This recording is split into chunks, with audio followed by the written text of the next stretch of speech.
کی خدمت میں مختلف علماء حضرات پہلے روزے سے آ رہے ہیں۔ یہ درس و تدریس، اس کے اندر قرآن کی باتیں ہیں، ان کے اندر کلمات معصومین کی باتیں ہیں، بس یہ وہ باتیں ہیں کہ جو روح کی غذا ہے۔ جس طرح ہمیں روزہ جب آخری ٹائم ہوتا ہے تو بہت زیادہ بھوک لگتی ہے، اس لیے لگتی ہے کیونکہ فطری طور پر اللہ نے ہمیں بنایا ہے ایسا، اور افطار کے وقت خاص طور پر۔ لیکن اسی طریقے سے روح کی بھی ایک غذا ہے، اور روح کی غذا کیا ہے؟ ذکر خداوندی۔ قرآن کی آیت ہے کہ الا بذکر اللہ تطمئن القلوب۔ یہ ذہن میں رکھو کہ اللہ کے ذکر سے قلوب کو اطمینان ملتا ہے، روح کو غذا ملتی ہے۔ بس اسی چیز کو ملوز خاطر رکھتے ہوئے ہم نے ماہ رمضان مبارک میں یہ دروس کا سلسلہ جاری و ساری رکھا ہے، اور یہاں پر اس بات کو پیش کرنا ضروری ہے کہ مؤسسہ امام سجاد علیہ الصلوۃ والسلام، درود بھیجیں محمد و آل محمد صلی اللہ علیہ وسلم، یہ ایک تبلیغاتی ادارہ ہے کہ جن کی طرف سے پوری کراچی میں مختلف مساجد میں دروس کا سلسلہ نماز مغربین سے پہلے، نماز مغربین کے بعد مختلف اوقات میں دروس کا سلسلہ رہتا ہے۔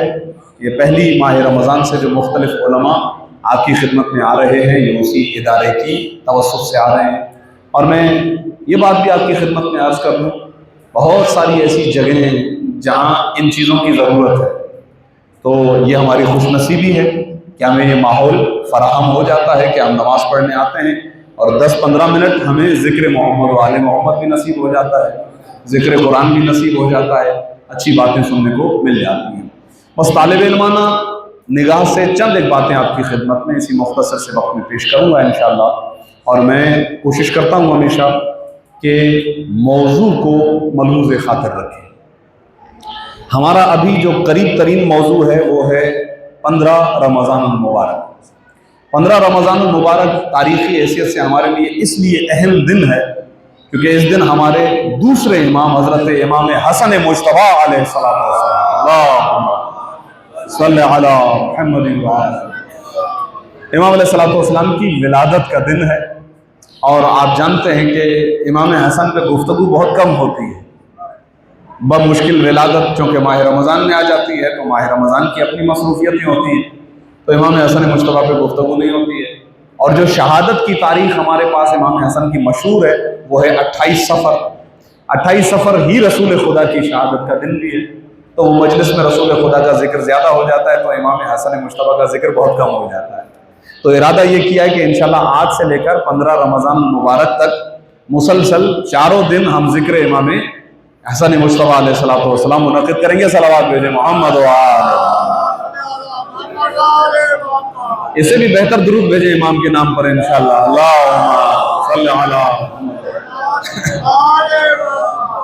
اور معاف کیجیے گا میں آپ سے بار بار کہہ رہا ہوں بآواز بلند، آپ کہہ سکتے ہیں کہ مولانا ایک سموسے ایک رول پہ اتنا ہی ہو سکتا ہے، ہاں تو انشاءاللہ خدا ہمت دے گا۔ پانی جب بدن میں آ جاتا ہے تو اس کے بعد انشاءاللہ انرجی مل جاتی ہے، کیونکہ پانی ہے زندگی، یہ تو آپ نے سنا ہی ہے انشاءاللہ۔ تو مولا آپ کے روزوں کو قبول فرمائے، آپ کی نمازوں کو قبول فرمائے، آپ کی عبادتوں کو قبول فرمائے۔ آپ مسلسل جو خدا کی بارگاہ میں عبادتوں کو انجام دے رہے ہیں، پروردگار آپ کی عبادتوں کو قبول فرمائے انشاءاللہ۔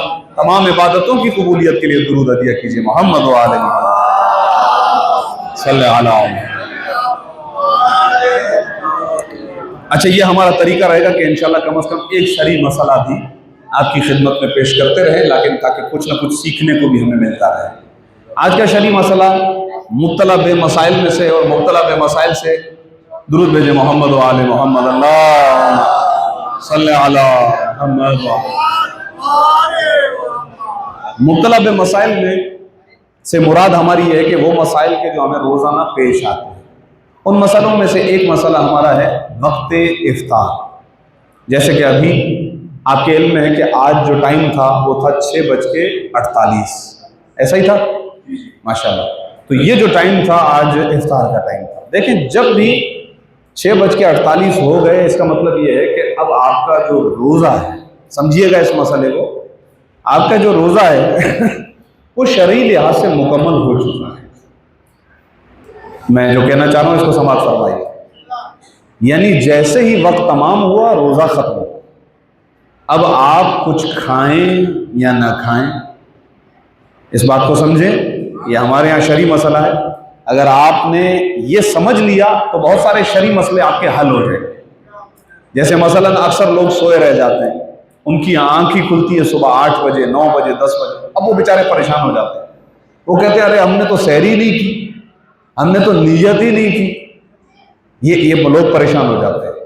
حقیقت یہ ہے کہ اگر آپ کا یہ ارادہ ہے کہ آپ ماہ رمضان کے روزے رکھیں گے، اور جیسے ہی آپ نے ماہ رمضان کا چاند دیکھا، آپ نے یہ نیت کر لی کہ انشاءاللہ میں ماہ رمضان کے پورے روزے رکھوں گا بے توفیق پروردگار، تو اب فرق نہیں پڑتا ہے کہ اگر آپ سوئے بھی رہ گئے، 9 بجے اٹھے 10 بجے اٹھے، یہ میں اس لیے کہہ رہا ہوں بہت سارے لوگوں کے ذہنوں میں یہ غلط فہمی اس حد تک ہے کہ وہ اٹھ کے پھر ناشتہ کرتے ہیں، کہتے ہیں ہم نے تو سحری کی نہیں تو ہمارا روزہ ہی نہیں ہوا۔ ایسی بات نہیں ہے، جیسے ہی روزے کا وقت اسٹارٹ ہو گیا تھا، آپ کا روزہ ہو گیا تھا، آپ کو اٹھ کے فقط اپنی نیت کی طرف متوجہ ہو جانا ہے، کافی ہے، اس لیے پریشان ہونے کی کوئی ضرورت نہیں۔ آپ کا روزہ اسٹارٹ ہو چکا ہے، بس جس طریقے سے آپ کا روزہ اسٹارٹ ہو چکا ہے اسی طریقے سے 6:48 جو آج کا ٹائم ہے، ٹائم مختلف ہو سکتا ہے، جو بھی اینڈ ٹائم ہے، اختتامی ٹائم ہے، اس ٹائم پہ آپ کا روزہ خود بخود ختم ہو جاتا ہے۔ آپ کچھ کھائیں یا نہ کھائیں، آپ کچھ پئیں یا نہ پئیں۔ یہ میں کیوں کہہ رہا ہوں بار بار؟ اسی لیے کہ آپ جانتے ہیں کہ کچھ ایسے لوگ ہیں کہ جو اگر نہ کھائیں تو ان کا روزہ مکروہ ہو جاتا ہے۔ اب بس اگر پہنچ گئے تو اچھی بات ہے، صلوات بھیجے محمد و آل محمد، اللہم صلی علی محمد و آل محمد۔ ہمارے ہاں اس کا کوئی تعلق نہیں ہے، کوئی کانسیپٹ نہیں ہے کہ اگر نہیں کھائیں گے تو روزہ مکروہ ہو جائے گا اور دوڑ دوڑ کر جلدی جلدی کھاتے بھی رہیں اور نماز میں بھی، ایسا کچھ نہیں۔ آپ کچھ نہ کھائیں کوئی مسئلہ نہیں، لیکن اب یہاں پر مومنین ایک دوسرے کی عزت اور احترام اس بات کو ملحوظ خاطر رکھیں، اور وہ شرعی مسئلہ اسی مسئلے کے اندر ہے۔ وہ کیا ہے؟ بعض لوگ گلاس ہاتھ میں رکھ کے بیٹھے ہوئے انتظار کر رہے ہوتے ہیں کہ 6:48 ہوں اور ہم پانی پی لیں، روزہ کھول لیں۔ جب ایسے لوگوں کو کچھ اور لوگ دیکھتے ہیں، ماشاءاللہ بیٹا بیٹھو بھلے لیکن آرام سے، خاموشی سے، نہیں ڈانٹنا نہیں ہے بچوں کو، بالکل بھی ڈانٹنا نہیں ہے، آرام سے بیٹھیں گے انشاءاللہ، بچوں کو بالکل بھی ڈانٹے نہیں، ان کو بیٹھنے دیں انشاءاللہ، ٹھیک ہے بیٹا؟ خاموشی سے سنیں، بات نہ کریں، الگ الگ ہو کر بیٹھیں، شاباش، جزاکم اللہ، شاباش، بہت اچھی، شاباش، غور سے سنیں میری باتیں۔ تو میں عرض کر رہا تھا کہ اگر وقت افطار ہو جائے اور اگر کوئی روزہ کھولنا چاہتا ہے، چاہے اذان مکمل ہو یا نہ ہو، بعض لوگوں کے ذہنوں میں یہ غلط فہمی ہے اور وہ فوراً ڈانٹ ڈپٹ کرتے ہیں، ارے بھائی آپ کم از کم اذان کو تو مکمل ہونے دیتے۔ کہیں پہ ایسا کچھ نہیں لکھا ہوا۔ روزے کا جو اختتامی ٹائم ہے، وہ جو مقرر وقت ہے، اسی ٹائم پہ روزہ خود بخود کھل گیا ہے۔ اب اس کو بیچارے کو پانی پی لینے دیجیے گا، کوئی مسئلہ نہیں۔ اگر وہ پانی پینا چاہتا ہے اس کو پانی پینے دیجیے، اگر وہ کھجور کھانا چاہتا ہے کھجور کھانا۔ ہر انسان کا ایمان برابر نہیں ہے، ہر انسان کے اندر ایمانی طاقت برابر نہیں ہے۔ اگر اللہ نے آپ کو، مجھے فرض کریں یہ توفیق دے دی ہے کہ نماز مغرب پڑھ کر پھر افطار کریں، تو ٹھیک ہے، اچھی بات ہے، ہمیں ثواب ملے گا، یہ بات بھی ذہن میں رکھیے گا۔ بلکہ اگر نماز عشاء پڑھ کے پھر کھولیں، مولانا صاحب یہ زیادہ ہو جائے گا، اتنا زیادہ اچھی بات نہیں ہے، صحیح ہے؟ تو میں یہاں پر آپ کی خدمت میں آپ کی حوصلہ افزائی کے لیے ہمارے 5ویں امام، امام محمد باقر علیہ الصلوۃ والسلام، اللہم صلی علی محمد، امام کی خوبصورت حدیث ہے جس میں امام فرماتے ہیں مجھے یہ پسند ہے، 5ویں امام فرماتے ہیں مجھے یہ پسند ہے کہ میں مغرب اور عشاء، مغربین کا لفظ ہے، مغرب اور عشاء دونوں نمازیں پڑھ کر پھر افطار کروں۔ افطار کروں مطلب روزہ مکمل ہو چکا ہے، لیکن افطار کا مطلب ہے کہ کوئی نہ کوئی چیز کھانا، وہ مولا فرماتے ہیں مجھے پسند ہے۔ لیکن شرعی مسائل ان حدیثوں کو سامنے رکھتے ہوئے یہ ہے کہ اگر کوئی فرض کریں کامن جگہ ہے، مومنین گھر میں بیٹھے ہوئے ہیں، مہمان آئے ہوئے ہیں، گھر والے انتظار کر رہے ہیں، تو پھر ان کو انتظار نہیں کروانا ہے، پہلے ان کے ساتھ بیٹھ کے افطار کریں، بعد میں نماز پڑھیے۔ شریعت جو ہے نا، خدا قرآن میں ارشاد فرماتا ہے کہ یرید بکم اللہ اليسر، خدا تم سے آسانی چاہتا ہے، خدا تمہیں پریشان کرنا نہیں چاہتا، تمہیں زحمت دینا نہیں چاہتا ہے۔ 5ویں امام فرماتے ہیں مجھے پسند ہے، 5ویں امام نے جو ہمیں راستہ بتایا، اگر آپ اکیلے ہیں آرام سے نماز پڑھیے، اس کے بعد افطار کیجیے۔ لیکن اگر کوئی شخص جیسے وقت ہو گیا پانی کا گلاس پینا چاہتا ہے، کھجور کھانا چاہتا ہے، اسے کھانے دیجیے، اسی لیے کیونکہ اس کا وقت ہو چکا ہے۔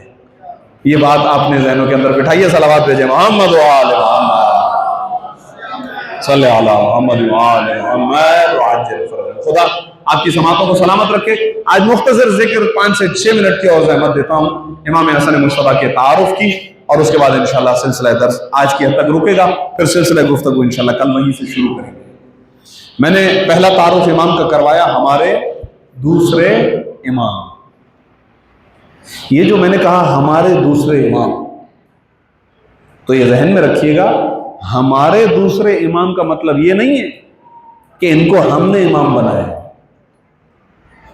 کیونکہ لوگوں کے بھی امام ہیں، وہ بھی کچھ لوگوں کے بارے میں کہتے ہیں کہ یہ ہمارے امام ہیں، لیکن لوگوں کے بنائے ہوئے امام اور ہمارے اماموں میں فرق یہ ہے کہ لوگوں نے ان کو اپنا امام خود بنایا ہے، ہمارے اماموں کو اللہ نے امام بنایا ہے۔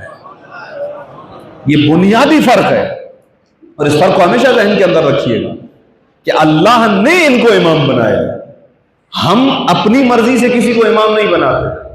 ہمارا یہ عقیدہ ہے کہ جس طریقے سے نبوت خدا کی طرف سے ہے، رسالت خدا کی طرف سے ہے، ولایت خدا کی طرف سے ہے، اسی طریقے سے امامت بھی خدا کی طرف سے ہے، خدا امام بناتا ہے۔ لہذا یہ جو ہم کہہ رہے ہیں کہ ہمارے دوسرے امام، یعنی اللہ نے جن کو ہمارا دوسرا امام بنایا ہے۔ ہجرت کے 3 برس 15 رمضان المبارک امام حسن مصطفیٰ کی ولادت۔ امام حسن مصطفیٰ کی ولادت ایک اعتبار سے بہت اہمیت کی حامل ہے۔ کیوں؟ اس کا تاریخ پس منظر بہت بڑا ہے، لیکن میں اپنے درس کے اعتبار سے مختصر کرتا ہوں، توجہ فرمائیے۔ رسول اللہ کے ہاں پہلی زوجہ حضرت خدیجہ طاہرہ صلوات اللہ وسلامہ علیہا، اللہم صلی اللہ علیہ، اور رسول اللہ کی جو آخری زوجہ ہے جن کا نام ہے ماریہ قبطیہ سلام اللہ علیہ، یہ 2 بیویاں رسول کی ایسی ہیں کہ جن سے رسول کو اولاد ہوئی ہے، اس کے علاوہ کسی بھی زوجہ سے رسول کو اولاد نہیں ہوئی ہے۔ بات اگر پہنچ گئی تو بہت بہترین ہے۔ اب اللہ کی مرضی ہے، جسے اولاد دے جسے اولاد نہ دے، ہمارا اس کے اندر کوئی نہ کمال ہے نہ کوئی ایسی چیز ہے۔ تو یہ 2 ہستیاں، لیکن تاریخ نے دیکھا کہ جناب خدیجہ اور جناب ماریہ، ان دونوں ازواج سے جو بھی بیٹے پیدا ہوئے وہ بچپن میں اس دنیا سے چلے گئے۔ حضرت ابراہیم، حضرت طاہر، حضرت قاسم، مختلف نام ہے تاریخ میں جو رسول اللہ کی اولاد، بچے، بیٹے، لیکن نہیں رہتے تھے، بچتے نہیں تھے، چلے جاتے تھے اس دنیا سے۔ یہاں تک کہ عربوں میں مشہور ہو گیا تھا کہ اس کے ہاں بیٹے کی اولاد ہوتی ہی نہیں ہے، بیٹا بچتا نہیں ہے، تو یہ لا ولد ہے۔ اور کفار قریش نے یہ تک سوچ لیا تھا کہ اب رسول سے مقابلہ کرنے کی ضرورت نہیں ہے، کتنا دیر تبلیغ کر لیں گے، کچھ عرصہ تبلیغ کریں گے، پھر آخرکار بوڑھے ہو جائیں گے، اور جب اس دنیا سے چلے جائیں گے تو پھر ہم دوبارہ اپنے اسی پرانے دین پر واپس آ جائیں گے، بتوں کی پوجا۔ تو انہوں نے یہ سوچ لیا تھا، لیکن وہ رسول اللہ کو ایک لفظ سے پکارتے تھے، نعوذ باللہ من ذالک، اگر یہ قرآنی لفظ نہ ہوتا تو میں ادا نہ کرتا رسول کے لیے۔ لفظ ہے ابتر۔ ابتر کا مطلب ہوتا ہے لا ولد، جس کی اولاد نہ ہو، جو ناقص ہو، جس کی نسل نہ چلے۔ اور رسول کے جو خطرناک دشمن تھے، میرے پاس وقت نہیں ہے، تاریخ کا فقط اشارے دے رہا ہوں، رسول کے جو خطرناک دشمن تھے وہ رسول اللہ کو پکارتے ہی تھے ابتر۔